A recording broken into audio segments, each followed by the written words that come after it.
देख रहे हैं एनएमएफ न्यूज़ में आपके साथ शबनम। सबसे बड़ी खबर तो आपको ये बता दें कि चीन के विदेश मंत्री वांग यी भारत दौरे पर हैं और इस दौरान उन्होंने ऐसे कदम भारत में आकर उठा दिए हैं कि डोनाल्ड ट्रंप की ज़मीन हिल गई होगी, क्योंकि भारत से जो वादे किए गए हैं वो वाकई अमेरिका को हैरान कर देने वाले हैं। 3 बड़े हथियार चीन की तरफ से भारत को सौंपने और भारत को देने का आश्वासन दिया गया है।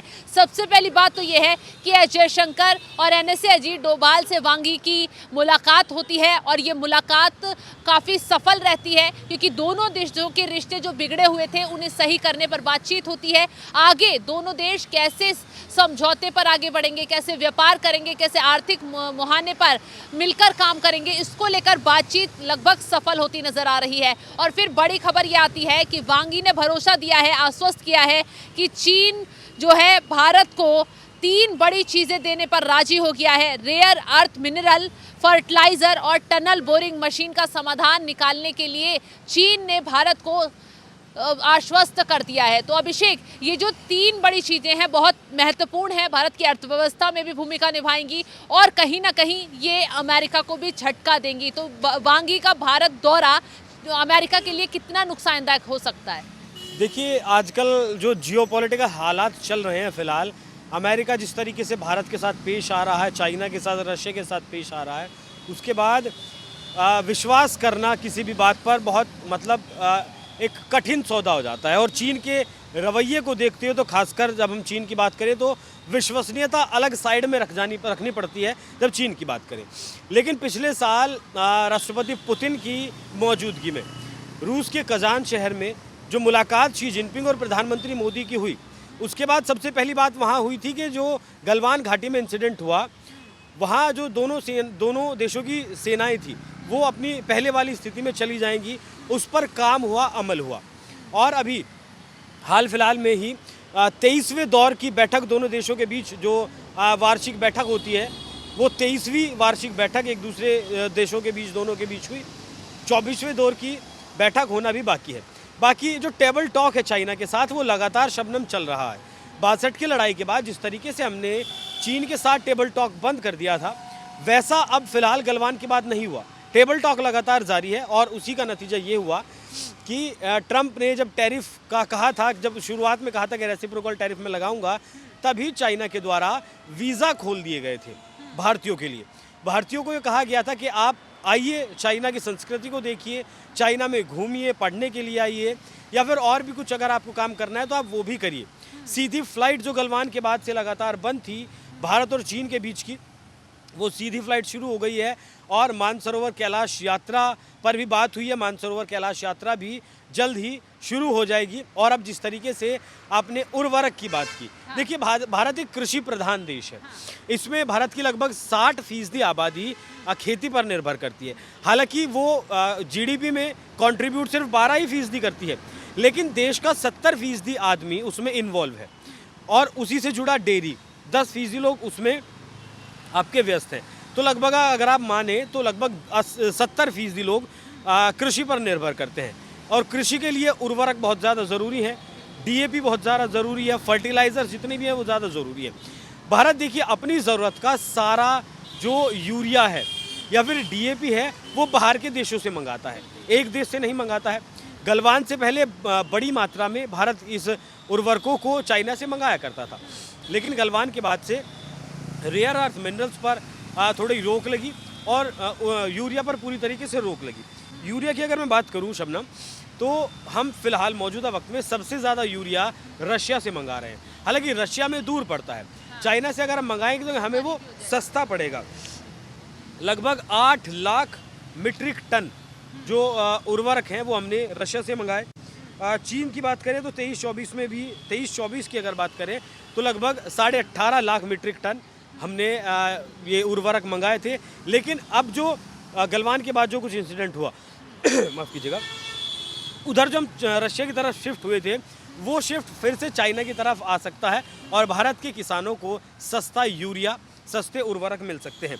Saudi Arab, Oman, Morocco, Canada, Belarus, UAE, Jordan, America, Israel, Lithuania, मिस्र और ईरान, इन देशों से हम उर्वरक खरीदते हैं।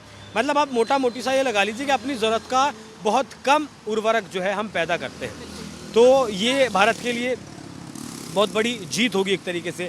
अब अगर आए रेयर अर्थ मिनरल्स की बात पर, आपके जितने भी आपके हाथ में फ़ोन है या आपका जो माइक चल रहा है जिस कैमरे से आप रिकॉर्डिंग कर रही हैं, जितने भी इलेक्ट्रॉनिक्स है या फिर जितने भी आप इलेक्ट्रिक गाड़ियाँ बना रहे हैं या फिर स्पेस के जितने प्रोग्राम चल रहे हैं, उन सब के लिए, स्पेस के जितने प्रोग्राम हैं उन सब के लिए लगभग सबके लिए रेयर अर्थ मैग्नेट्स की ज़रूरत होती है। फ़ोन्स जितने बन रहे हैं रेयर अर्थ मिनरल से जो मेटल्स निकाले जाते हैं उनकी ज़रूरत पड़ती है। चाइना ने अभी पिछले दिनों, शायद 2024 के लास्ट की बात है, जब चाइना ने पूरी तरीके से रोक लगा दी थी कि हम भारत को नहीं बेचेंगे। उसके बाद क्योंकि जनवरी में ट्रंप यहाँ थे और ट्रंप के लिए बहुत दुआएं की जा रही थी, अमेरिका में, भारत में भी बहुत दुआएं की जा रही थी, वो कदम कहीं ना कहीं भारत के लिए उल्टा पड़ा। तब भारत से, शायद मुझे एग्जैक्ट याद नहीं, कोई अधिकारी चाइना में जाते हैं तब वहाँ से थोड़ी सी सप्लाई शुरू होती है। लेकिन अब जिस तरीके से वेपनाइजेशन करता है चाइना अपने रेयर अर्थ मिनरल्स का, दुनिया का लगभग 90% जो रेयर अर्थ मिनरल्स है उसके ऊपर चाइना का कंट्रोल है।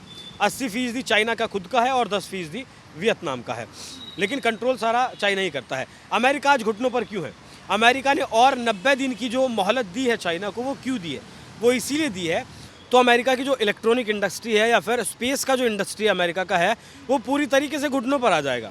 मतलब उसके सारे कामकाज ठप हो जाएंगे। अब देखिए, प्रोडक्शन अमेरिका बहुत कम करता है। आज जो ट्रंप कह रहे हैं कि आप अमेरिका में प्रोडक्शन करिए, अमेरिका में प्रोडक्शन करिए, मेनली हथियारों को अगर आप छोड़ दें तो अमेरिका अपने देश में कुछ नहीं बनाता है। अमेरिकी कंपनियां दूसरे देश में जाती हैं, वहाँ लेबर का इस्तेमाल करती हैं, सस्ता माल लाकर फिर अपने यहाँ बेचती हैं और देशों में बेचती हैं। लेकिन ट्रंप अब अपनी रणनीति बदल रहे हैं। तो रेयर अर्थ मिनरल्स इसलिए सभी देशों के लिए ज़रूरी है।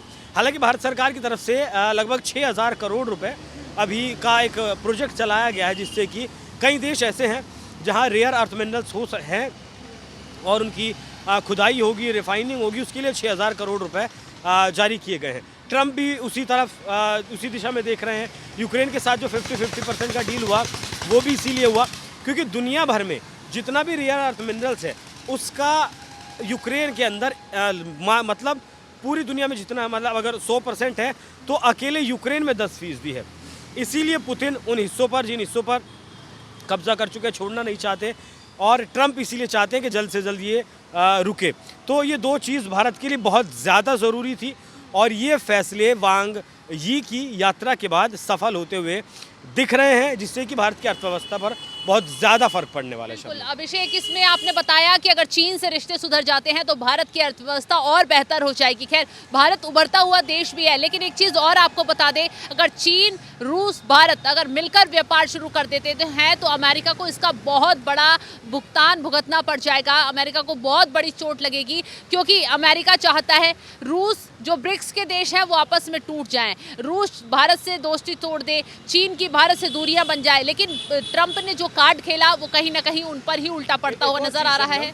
ये जो आपने उल्टा कार्ड पड़ने की बात कही, जो ब्रिक्स के देश है ना, वो अमेरिका को $650 बिलियन का सामान बेचते हैं और अमेरिका उन देशों को $250 बिलियन का सामान बेचता है। अगर ब्रिक्स देशों के साथ ब्राज़ील के साथ ठन गई है, रशिया के साथ ठनी हुई है, इंडिया के साथ, चाइना के साथ, अगर ज़्यादा नहीं सिर्फ 1 महीने के लिए ये देश अपना सामान अमेरिका को बेचना बंद कर दे तो अमेरिका घुटनों पर आ जाएगा, पूरी तरीके से घुटनों पर आ जाएगा। भारत के ऊपर जो 50% का टैरिफ लगाया है, सिर्फ उसी से जो आंकड़े दावा करते हैं, JP मोर्गन की जो रिपोर्ट है वो ये बताती है कि लगभग 0.5 से 0.75% तक अमेरिका की GDP पर असर पड़ सकता है। भारत पर कितना असर पड़ेगा? 0.3% से 0.6% तक। मतलब भारत से ज़्यादा असर अमेरिका पर पड़ेगा, जबकि भारत के साथ ट्रेड डेफिसिट में अमेरिका रहता है। भारत लगभग $40 बिलियन कमाई करता है अमेरिका से, लेकिन उसके बावजूद भी अमेरिका की GDP पर ज़्यादा इसका असर पड़ेगा, जो कि महंगाई बढ़ाएगा अमेरिका में, बेरोज़गारी बढ़ाएगा अमेरिका में और ट्रंप के खिलाफ जो आग है लोगों के दिल में उसे और ज़्यादा बढ़ाएगा। बिल्कुल, तो ट्रंप ने जो दाव खेला वो उन पर ही भारी पड़ता हुआ नजर आ रहा है, क्योंकि अब ब्रिक्स के देश जिन्हें तोड़ने की पूरी साजिश प्लानिंग की गई, टैरिफ बम फोड़ा गया एक के बाद एक पर, वो टैरिफ बम कहीं ना कहीं डोनाल्ड ट्रंप को ही ले डूबता नजर आ रहा है। जिन देशों को तोड़ने की कोशिश की वो एकजुट हो रहे हैं। चीन भारत के नजदीक आ रहा है, भारत की रूस से दोस्ती और बढ़ती जा रही है और आने वाला वक्त ये हो सकता है कि सारे देश एक साथ मिलकर डोनाल्ड ट्रंप के अमेरिका पर ही कुछ ऐसा व्यापार व्यापारिक प्रहार करेंगे, जिससे अमेरिका में हाहाकार मच जाएगा। फिलहाल इस खबर को लेकर आप क्या राय रखते हैं, कमेंट बॉक्स में जरूर बताइएगा। और तमाम बड़ी खबरों की अपडेट के लिए आप हमारे साथ जुड़े रहें। नमस्कार।